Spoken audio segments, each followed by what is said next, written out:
Vamos esquecer as metas e concentrar em quê? Nos métodos. As metas são inúteis? Não, obviamente que não. Elas são muito importantes, nós devemos estabelecer, mas elas nos apontam uma direção. Mas o mais importante de tudo isso não são as metas, são os métodos que nós estabelecemos para lá chegar.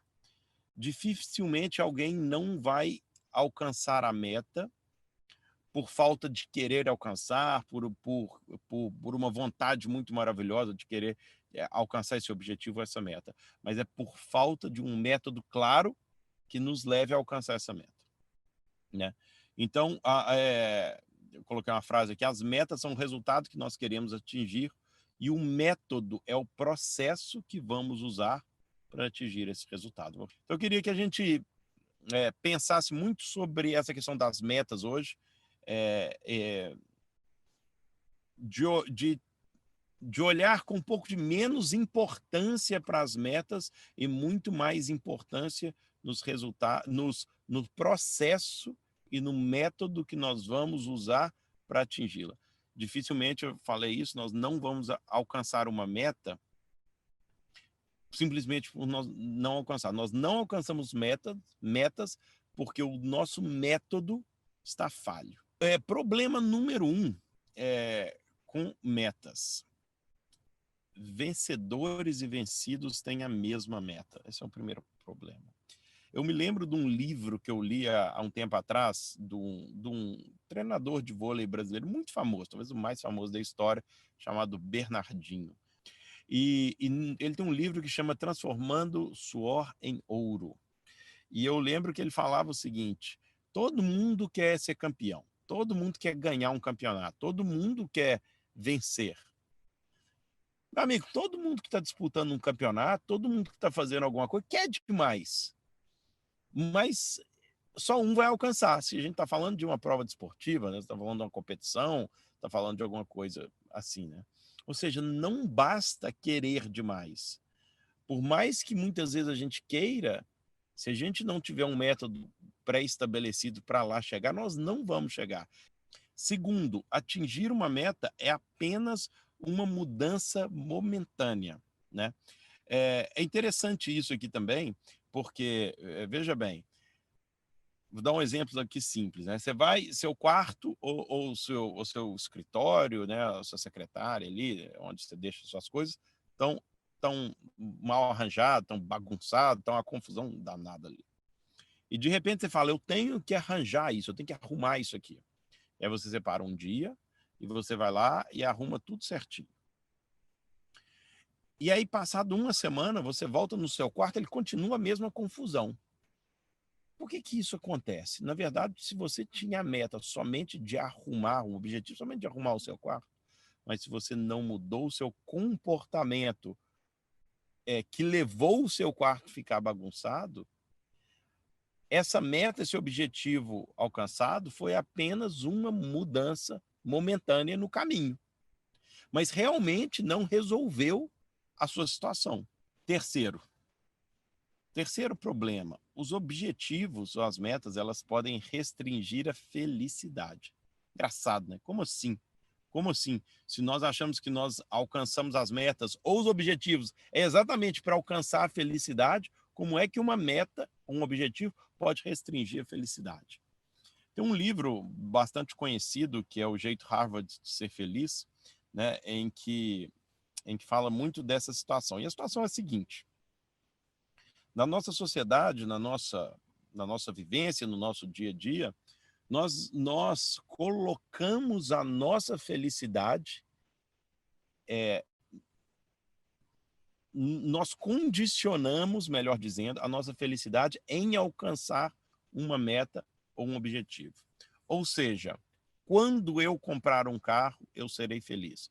Quando eu sair dessa casa e mudar para outra casa, eu serei feliz. Quando eu trocar de emprego e tiver um emprego melhor, aí sim a minha vida vai ser maravilhosa. Então, nós temos que escolher ser feliz. Aí nós já falamos sobre felicidade aqui em uma das aulas também, através de outras coisas, né? Gratidão, perdão, e etc. Não depender de fatores externos ou de alcançar momentos específicos para alcançarmos a felicidade. A partir do momento que nós colocamos a nossa felicidade em um acontecimento futuro, então nós estamos muito propensos a sermos infelizes e insatisfeitos com a vida que nós temos, porque nós estamos nós condicionamos a nossa felicidade com algo que nós não podemos controlar. Então é entender o momento presente e simplesmente ser feliz com aquilo que nós temos nessa caminhada. Então, esse é o terceiro problema com as metas, os objetivos restringem a felicidade. Quarto problema, as metas podem conflitar com objetivos a longo prazo. O que eu quero dizer com isso? Que as metas podem conflitar com objetivos a longo prazo. Em 2014, eu fiz um Ironman, que é uma prova de triatlon de longa distância. E foi maravilhoso. Foi algo, um feito assim na minha vida. Eu cheguei lá com 72 quilos, estava super em forma, foi incrível. Qual que é o problema disso? O problema é que depois que eu alcancei esse objetivo, eu voltei para o velho Rafael de antigamente, que nem fazia tanto exercício assim, que nem se alimentava tão bem assim. Ou seja, eu não realmente me transformei para ser uma nova pessoa. Ou seja, não estabeleça metas simplesmente pela meta em si, mas estabeleça metas para você formar em você uma nova identidade de uma nova pessoa que vai ser essa nova pessoa saudável, essa nova pessoa que faz atividade física e etc. Ou seja, essa nova pessoa que você quer se tornar. Porque, como dizia, eu sempre falo dessa frase, o Jim Rohn, sucesso não é algo que você persegue, sucesso é algo que você atrai pela pessoa que você se torna. Falando tudo isso, o que nós temos que ter em mente? Que o mais importante, muito mais do que estabelecer uma meta ou um objetivo, é se tornar aquela pessoa que vai atingir o objetivo. Então, eu queria que vocês imaginassem agora um círculo. Tem um círculo pequeno, tem um círculo médio por cima desse e tem um círculo grande por cima desse, tá bem? Então, o círculo de fora, vamos chamar das 3 camadas. São círculos do resultado. Se você quiser desenhar isso, desenha isso aí numa folha que vai ficar mais fácil de você visualizar. Então, nós temos um círculo de fora, que é o círculo do resultado. Nós temos um círculo médio, que é o círculo do processo. E nós temos um círculo de dentro, que é o menorzinho, que é o círculo da identidade. Então, essas são as 3 camadas da mudança do nosso comportamento. Qual que é o problema? O problema é que a maioria das pessoas, e eu incluído, muitas vezes, nós estabelecemos metas e objetivos para mudar o quê? O círculo de cima, o círculo dos resultados. Como, por exemplo, quero perder 20 quilos, quero correr uma maratona, quero escrever um livro, quero ter um relacionamento agradável com o meu companheiro, com a minha companheira, quero achar um novo emprego, etc. Nada de errado mesmo com essas metas, não tem problema em si. O problema é que se nós não mudarmos quem nós somos, isso vai ficar na camada exterior, na camada superficial, e logo que nós atingirmos essas metas, nós vamos voltar para a velha pessoa que nós éramos antes de atingir essa meta. Nós temos uma segunda camada, que é a camada que é a mudança dos processos. Então, nós mudamos alguns processos na nossa vida. Por exemplo, teve uma época na minha vida que comecei a acordar às 5 da manhã. Então, eu estabeleci um ritual matinal, né? Nesse ritual, foi o que a gente falou, sei lá, 3 semanas atrás, dos rituais matinais, né? Então, eu estabeleci um ritual matinal para mim, que envolvia o quê? Que envolvia meditação, visualização, afirmação, etc. Exercício físico e tal. Então, eu comecei a mudar o meu processo. Ao mudar o meu processo, que é o círculo intermédio, eu necessariamente mudo os meus resultados. Então, se eu consigo mudar um processo na minha vida, ao mudar o processo, eu mudo os meus resultados, né? Então, isso melhorou na minha vida? Melhorou um monte de coisa. Eu criei novos hábitos, hábitos mais saudáveis, eu conseguia meditar muito mais, eu conseguia ler mais livros. Por quê? Porque eu mudei um processo na minha vida. O que é o processo? É acordar às 5 da manhã e eu criei um hábito saudável, e ao mudar esse meu processo, o meu comportamento mudou, os meus resultados mudaram. Agora, o mais profundo de tudo, é o mais difícil, mas é o que mais traz resultado para a nossa vida, é quando nós conseguimos mudar, então, a identidade. É a forma de nós... Aí, quando nós mudamos a identidade, nós passamos a ver o mundo de uma outra maneira. A nossa visão de mundo muda. As nossas crenças mudam. Ao mudar as nossas crenças sobre alguma coisa, ou seja, se você altera o círculo central, o miolo, o núcleo, e nesse caso é da identidade, logo os seus processos vão mudar e os seus resultados vão mudar, né? Usando o mesmo exemplo, né? Uma pessoa, é muito diferente uma pessoa falar assim, eu faço dieta, do que uma pessoa que se diz e se proclama, eu sou uma pessoa saudável. É muito diferente uma pessoa dizer, eu quero escrever um livro, e uma pessoa dizer, eu sou um escritor. Nós temos que ter uma real transformação em nós para conseguirmos, de alguma forma, alterar a vida de outras pessoas. Então, essa é a ideia. Senão, nós corremos o risco de mudar somente comportamentos, resultados, ou querer mudar simplesmente resultados, e não mudamos verdadeiramente a nossa identidade. Todos os dias, todas as horas, em todos os momentos, nós votamos.